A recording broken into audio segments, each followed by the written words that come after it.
De la arquitectura al foro internacional. Enfocamos ahora nuestra mirada a Irak y sobre todo a la situación de los cristianos perseguidos en países como este. Les damos un dato, 1,6 millones de cristianos había en Irak hace unos años con el régimen de Saddam Hussein, pues ahora apenas llegan a los 200.000. Sobre este tema vamos a charlar con Raquel Martín, es compañera, es periodista, ha trabajado en la COPE, en Popular Televisión, ha sido cronista parlamentaria y ahora trabaja para la Iglesia Necesitada. Para esta organización ha viajado en varias ocasiones a este país y ella nos va a contar cómo viven las personas que tienen fe y que bueno, pues se mantienen allí en Irak a pesar de todo. Raquel, ¿cómo estás? Bienvenida, buenas tardes. Encantada de estar aquí en Pamplona, en esta tierra tan bonita y por supuesto contigo, Amaya. Muchísimas gracias, Raquel. Bueno, he dado ese dato que lo obtengo además de tu libro y es un dato espeluznante, ¿no? ¿Qué ha pasado? ¿Cómo está la situación en Irak para las personas que profesan esta religión, la religión católica cristiana? La católica cristiana, todos los cristianos, la verdad, en general. Bueno, pues como decías, Amaya, en el 2003, cuando estaba Saddam Hussein todavía en el poder, había 1.200.000, son minorías siempre los cristianos en Irak, pero aunque eran minoría tenían seguridad. El error de la comunidad internacional, que fue la invasión de Irak, propició que los cristianos fueran cada vez más perseguidos en una situación cada vez de más asfixia, considerados cada vez más de segundo nivel, ciudadanos de segunda categoría, y poco a poco comenzó un éxodo iraquí, pero desde luego lo que está pasando ahora con el mal llamado Estado Islámico, porque no es un Estado, es un grupo de terroristas que se han propuesto exterminar. Están cometiendo un auténtico genocidio en Irak desde el 2014, desde junio de 2014 hasta nuestros días. Lo que está produciendo es que, como decía, son 200.000 y cada vez menos. Cada semana se van de Irak entre 6 y 7 familias cristianas cada semana. Lo que están haciendo es una auténtica limpieza étnica y que van a acabar no solamente con los cristianos, con los caldeos, con los armenios, sino con todo, cualquier otra minoría. Están haciendo un Irak islámico total. Ajá. Bueno, esta es la situación, ¿no? Hablemos, por ejemplo, de los seminaristas. Hay un capítulo, o hay, bueno, testimonios reales en este libro, que por cierto presentarás hoy a las 8 de la tarde en Civicán, aquí en Pamplona. ¿Qué hacen los seminaristas allí? ¿Cómo viven? ¿Cómo es su día a día? ¿Ante qué peligros se sitúan y se mantienen allí, ¿no? ¿Cómo se mantienen? ¿Cómo deciden quedarse en este país en el que pueden ser exterminados, asesinados? Sí, como dices, Amaya, el libro son entrevistas de personas con nombres y apellidos, padres de familia, madres de familia, sacerdotes, niños, jóvenes, seminaristas, con nombres y apellidos. No hay nada novelado, no hay nada ficticio, ¿no? Son todas historias reales. Es más, sus nombres aparecen tal como son de verdad porque querían que así fuera. Y ya que me preguntas de los seminaristas, alguno de ellos, hablo ahí del seminarista Martin, sus padres están en California, él tendría visado para ir si quisiera, y sin embargo se quiere quedar en Irak. ¿Por qué? Para apoyar a este pequeño rebaño que queda asustado, atemorizado, pero sabe que tiene que quedarse allí para que no desaparezca por primera vez en la historia, si no se olvida, y esperemos que esto no se olvide, que en el siglo XXI llegó un momento dado en que un país de los primeros en los que llegó el cristianismo procedente de Tierra Santa desaparezca del todo. Bueno, este drama y esta situación que nos comentas, Raquel, aquí cuesta difícil entender, ¿no? Que, por ejemplo, nadie apueste por la apostasía, siga allí profesando su fe, a pesar de que, bueno, realmente puede morir, ¿no? Aquí cuesta entenderlo. A mí también me costaba. Yo creía que eso, lo de estas personas que se han mantenido firmes en la fe pasaba pues en el Coliseo romano con los leones. Pero hoy, ahora a 4 horas de avión de Pamplona, hay personas que lo han dejado todo menos la fe. Ni un solo cristiano de la llanura de Nínive, de Irak, donde fueron expulsados por el Estado Islámico, ha apostatado de la fe. Ni uno solo ha renunciado a su fe. Han dejado sus casas, sus pertenencias, sus trabajos, sus colegios, su dinero en el banco, todo, y se han ido al Kurdistán, 120.000 cristianos, o sea, un auténtico drama humano, y están allí empezando una nueva vida en chándal, tendiendo en casetas, y a la vez, yo que los he visto y hay unas fotos preciosas. Bueno, como vemos ahora los refugiados sirios a las puertas de Europa, ¿no? Exactamente igual, ¿no? Pero estos cristianos de Irak, con una fe, con una dignidad, con una libertad, o sea, enteros, que hoy en día, cuando tú, todos seguro que los que nos están yendo lo sabrán, cuando tú ves a alguien delante de ti en que dice esta persona no la tumba a nadie, tiene dos certezas en su vida, pero que esas dos certezas le valen para vivir, son ¿no? claras. Pues es la experiencia que yo he tenido al ver a todos estos cristianos que de la noche a la mañana lo dejaron todo y se pusieron a vivir de nuevo y empezar una nueva vida, ¿no? Raquel, las mujeres, hay mujeres obligadas a casarse con personas radicales islamistas, ¿no? Sobre todo las yazidíes. En el libro también visitamos una comunidad de yazidíes, que es una comunidad de una religión 2000 años antes de Cristo, imagínate, ¿no? Y esos sin lugar a dudas son los que más están pagando esta violencia del mal llamado Estado Islámico. Allí las mujeres son usadas como esclavas sexuales, las han violado, ha habido decapitaciones y allí desde luego se han ensañado con este pueblo de yazidíes. Un pueblo que a diferencia de los demás cristianos, en los cristianos de Occidente hemos reaccionado, nos hemos puesto manos a la obra, hemos empezado a abrir los ojos y decir qué está pasando con nuestros hermanos en Irak, ¿no? El pueblo yazidí es un pueblo autóctono de allí. No hay nadie que les ayude. Los únicos que les están levantando de las cenizas, les están dando algo de ayuda, son los propios cristianos que también son víctimas del Estado Islámico. Es una experiencia muy dura. Muy fuerte, ¿no? Como otras que cuentas en este libro, que es un auténtico largo reportaje, ¿no? Con múltiples historias personales. Hablas de personas que por el día son de una manera, por la noche, por la tarde, son torturadores. Eso le pasó al padre Douglas, que estuvo en Pamplona, si no recuerdo más, en mayo del año pasado, presentando la Jornada de Libertad Religiosa de la Fundación Ayuda a la Iglesia Necesitada, en la que yo trabajo. Este sacerdote fue secuestrado por estos yihadistas durante 9 días, le torturaron, le rompieron la nariz y los dientes a martillazos y psicológicamente le machacaron, ¿no? Por las mañanas le preguntaban consejos, qué tengo que hacer yo con mi familia, cómo puedo querer a mi mujer mejor. Él les intentaba ayudar a acompañar y por la noche le torturaban. Un sacerdote que ha perdonado y un sacerdote que está haciendo una labor ahora en el campos de refugiados del Kurdistán impresionante, ¿no? Acompañando a todas estas familias que están empezando de nuevo. Raquel, hay otro testimonio también, ¿no? Una persona con 33 trozos de metralla en su cuerpo. Es un yazidí, Judea, 64 años. A los yazidíes, estos del Estado Islámico, les disparaban por la espalda, como si fueran animales. Se subieron corriendo a las montañas ese famoso mes de agosto del 2014 en el que tomaron todos los pueblos de la llanura de Nínive y se extendió el Estado Islámico en Irak.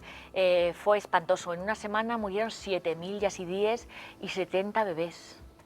Es un auténtico genocidio lo que está haciendo este terrorismo. Pero me da la impresión, Raquel, que no se habla mucho de este tema, ¿no? Es verdad que aquí, aunque no se soluciona en Europa prácticamente el drama de los refugiados sirios, bueno, de este tema tengo la impresión de que no se habla tanto, no hablamos tanto en los medios de comunicación. Por eso habéis ido para, bueno, pues este tema no se olvide y documentar con hechos, ¿no? La historia de este pueblo.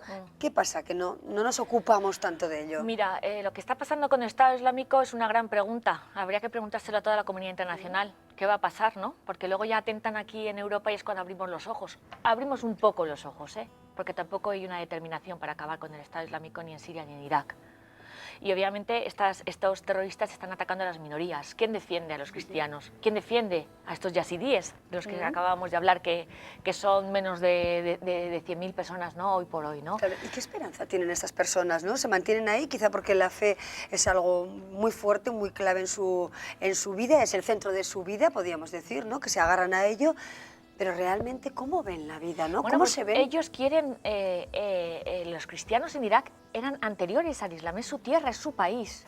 Los que quedan ahora son gente que no se ha querido ir o que no puede irse por cuestión económica porque no tiene dinero, ¿no? Pero no quieren renunciar a su país, es parte de su vida, es parte de su vida. Eran mayoritarios, no tienen miedo. Les marcaban sus casas, les han secuestrado, les han todo tipo de extorsiones y ellos lo han dicho siempre, nací cristiano y moriré cristiano. Pero atención, como decíamos, a todos los que nos están oyendo, esto no es una cosa de fe solo, esto es una cosa de derechos humanos. No solamente les defendemos y nos interesa además a los cristianos de Occidente que haya esa gente con esa certeza, ¿no? ¿Qué será Jesús para ellos? En tanto en cuanto que hoy en el siglo XXI, contemporáneos a mí, son capaces de dejarlo todo y decirlo e incluso que puedan llegar a secuestrar tus hijos, como es un caso de un capítulo de la niña Cristina, y no perder la fe. Cuéntanos ese caso. Bueno, es una familia de Caracos, es una localidad muy pequeñita en la llanura de Nínive, en donde había una familia muy pobre que cuando llegó el Estado Islámico se quedaron con la niña pequeña y los mayores, mandaron corriendo hacia el Kurdistán, donde ahí sí que había seguridad para los cristianos, y ellos se quedaron unos días, ¿no? Bueno, pues en un momento dado los del Estado Islámico les cortaban la luz, les cortaban el agua, les amenazaban con que o se convertían, porque esto está pasando, o te conviertes o pagas un impuesto y si no te vas te matamos. Y esto es real, ¿eh? Sí. Es real. Yo doy fe de que lo he visto Sí. a personas y testigos, ¿no? Y entonces esta familia se quedaron 2 o 3 días y en un momento dado les suben a todos los pocos cristianos que quedaban en Caracos para subirles a un autobús diciéndoles que se iban a hacer un chequeo médico. En el fondo era una trampa. Cuando la madre, Aida, el padre y la pequeña Cristina de 3 años suben al autobús, en un momento dado un yihadista le arranca a su hija Cristina de 3 años de los brazos y se la entregan al príncipe del Daesh, que es como llama al jefe local del Estado Islámico, secuestrada. La madre se destroza, hay unas fotos espectaculares, les pide clemencia, que se la devuelvan y desde hace cerca ya de 2 años van a hacer, no saben nada de Cristina, no saben nada de Cristina. Pero sin embargo Aida, que yo la entrevisté, dice, tengo una fe absoluta de que el Señor la está cuidando y sé que el Señor me la devolverá. ¿Y qué hace nuestro país o la Iglesia aquí para con estas personas que se encuentran en situación de desamparo allí, ante la posibilidad de ser martirizadas, de ser asesinadas, de ser obligadas, ¿no? a convertirse, a cambiar de credo religioso? ¿Qué hace España para estas personas? Bueno, pues ¿Cómo poco les a poco, creo que los cristianos en Occidente estamos empezando a abrir los ojos. Poco a poco, y eso es muy positivo. Y desde luego lo que hay que hacer es que se hable de estos temas entre nosotros, entre las familias, entre los amigos, que se comente, que son los que tienen fe son míos, son mis cristianos los que se están muriendo y están poniendo la cara por el Señor. Bueno, en definitiva, Y luego, personas, ¿no? exactamente. Y luego, desde luego, hay que sostenerles. Esta gente que no tiene casa, hay que volverles a poner casas prefabricadas, a pagar alquileres, construir colegios, que todo eso lo está haciendo. Bueno, ya lo vemos, ¿no? Que nos cuentas además cómo viven en casas prefabricadas algunas personas, exacto. Algunas religiosas. A través de ayuda a la Iglesia necesitada se ha apoyado el 60% de toda la ayuda local recibida para este pueblo caldeo que ha quedado cada vez más en minoría en Irak. Y para los periodistas es complicado trabajar. Entiendo, Raquel, que no habrá sido fácil, ¿no? Hacer todos estos reportajes que plasmas en este Hombre, con libro. la Iglesia caldea sí, con la protección de la Iglesia caldea propiamente sí. Y desde luego nuestros cristianos de allí, todos los que he entrevistado y que hablan en el libro, cuando les decías que era un libro para intentar sensibilizar aquí en Occidente, no paraban de decirme, hablen de nosotros, cuéntenos historias, no os olvidéis, somos de vuestra familia, sostenernos, ayudarlos, rezad por nosotros, no nos abandonéis. Bueno, supongo que a nivel profesional ha sido una experiencia muy importante, Raquel, y entiendo también que también, personalmente, mucho. de la misma manera, de forma tan intensa, ¿no? Poder escuchar estas voces. Hombre, esto es historia, lo que está pasando es historia. Lo estudiarán nuestros nietos cuando desapareció la presencia cristiana, que lleva desde el siglo I en Irak. Esperemos que este residuo no acabe ni se extinga, ¿no? Y luego, personalmente, a mí me ha cambiado la vida. Me ha cambiado la vida, porque yo nunca lo había encontrado un cristiano que digo, dejo todo menos mi fe en Jesús, por ahí no paso. Yo no lo había conocido todavía. Entonces, pues te hace pensar, ¿no? Y plantearte a ti misma, ¿qué es Jesús para mí? ¿Qué fe hago yo? ¿Qué es esto? O sea, te tienes que medir. Nos interesan estos cristianos en Irak a todos. Nos quedamos con estos interrogantes que plantea nuestra colega Raquel Martín, que hoy, insisto, a las 8 de la tarde estará en Cívican, presentará su libro, este libro que están viendo ustedes ahora en nuestras pantallas, y que desgranará seguro con ayuda del público, que tendrá 1001 preguntas que hacer y un poquito más de tiempo, ¿no? Que nosotros que ya estamos concluyendo el programa. Pero Raquel es una mujer de radio y de tele y sabe lo que es esto de los minutos, ¿verdad? Lo sé perfectamente. Raquel, muchísimas gracias. A vosotros. Enhorabuena por vuestro trabajo. Muchas gracias, Amaya. Gracias. Viu sobre rodes, literalment, perquè va molt ràpid. Un luchador de la vida. Para mí, Fran es la alegría personalizada. Una de las personas más felices que yo he conocido en mi vida. Un rompecorazones. Fran es la caña, tío. Un apasionado italiano. Un ragazzo espansivo e felice. Fran es un encanto. Divertido, apasionado. Un hombre con ganas de vivir. Fran es espontaneidad y alegría. Fran è un amico che non ti abbandona mai. Una vitalità sorprendente. Ti segna il cuore. Pues Fran es un amigo para aprender. Un dono. Es positivo ante las adversidades. Fran es coraje. único, irrepetible, etéreo. Así es, Fran. ¿Y quién es Fran? Fran González nos acompaña hoy, tiene 30 años y tiene una enfermedad rara, es la ataxia de Friedreich. Es una enfermedad que le supone un problema para caminar y algunas dificultades en la vida, pero como han visto y escuchado, todas las personas que le conocen hablan de él como un hombre feliz. Y él está hoy con nosotros. ¿Qué tal estás, Fran? Bienvenido. Buenas tardes. Buenas tardes. Gracias por acompañarnos. Sí. Un placer. Bueno, con él está Josep María Anglès, que es el autor de un documental que, en parte lo acaban de ver, Rodando al destino. Y, una historia de dos personas que se conocieron de una forma fortuita y que llegaron a hacer este documental. Veremos a ver con qué objetivo. Josep María, ¿qué tal estás? Bienvenido. Buenas tardes. Buenas tardes. Bueno, fuiste estudiante de comunicación audiovisual aquí en Navarra, ¿verdad? ¿Cómo os conocisteis? ¿Con Fran? Sí. Pues a él le conocí un poco de casualidad, digamos, a través de un amigo mío, que yo estaba viviendo en Madrid por entonces y un día pues yo estaba viviendo en casa de este amigo y apareció Fran y nada, pues ahí empecé a conocerle, empezamos a hablar y tal y poco después pues nos hemos ido viendo más, pues cuando yo iba a Madrid le veía, él a veces viene a Barcelona también y empezaban a hacer una amistad muy bonita con él, ¿no?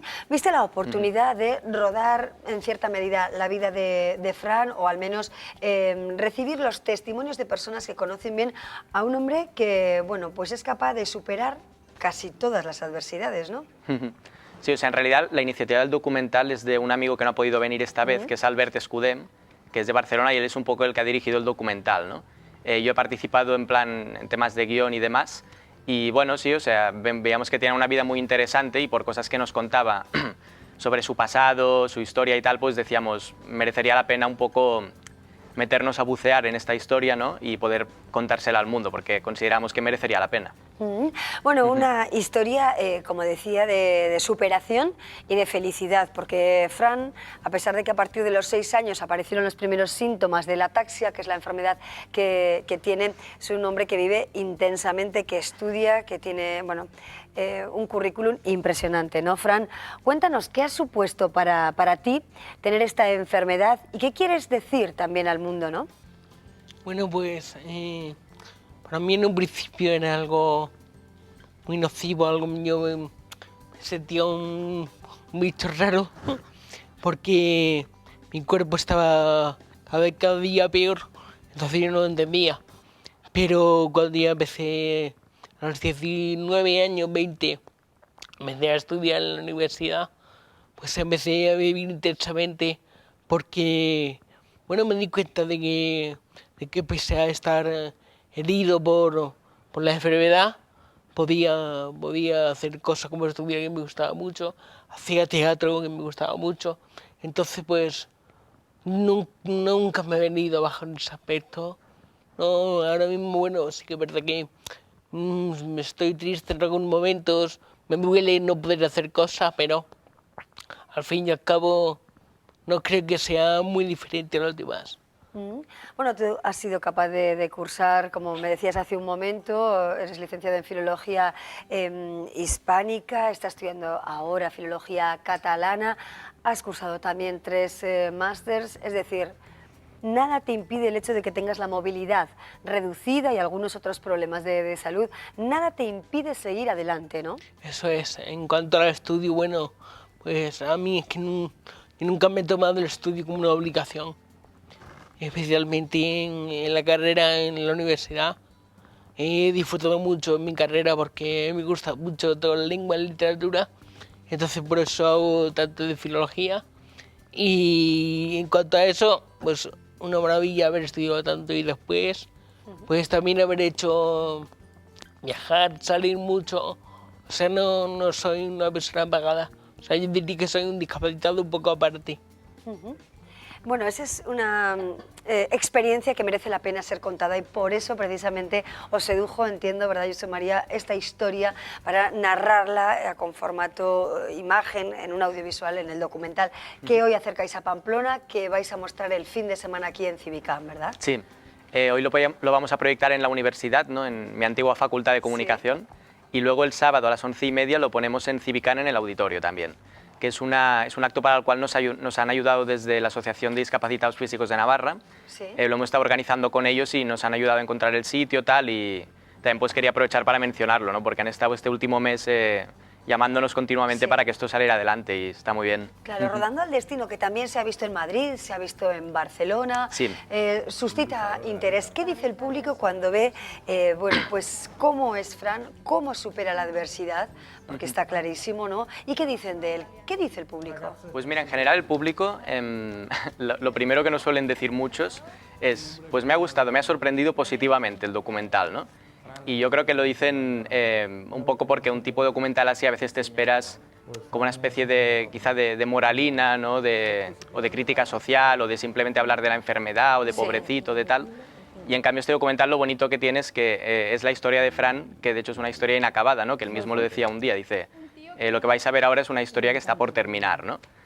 Y bueno, yo creo que lo que sorprende es eso, ¿no? Que no lo ponemos ni como un santo, ponemos también las cosas malas que tiene y que en el fondo el documental está pensado para que nos ayude a nosotros, ¿no? O sea, pese a que él es el discapacitado y tal, pues nos ayuda a nosotros verlo al final, ¿no? Claro. ¿Cómo crees que nos ayuda, ¿no? A las personas que ahora mismo, ¿no? No tenemos una discapacidad, nunca se sabe lo que va a pasar en el futuro, efectivamente. ¿Cómo crees que a las personas que en principio tenemos una salud más fuerte que la que tiene ahora mismo Fran, cómo podemos sentir, ¿no? estas vivencias? ¿Para qué nos puede servir?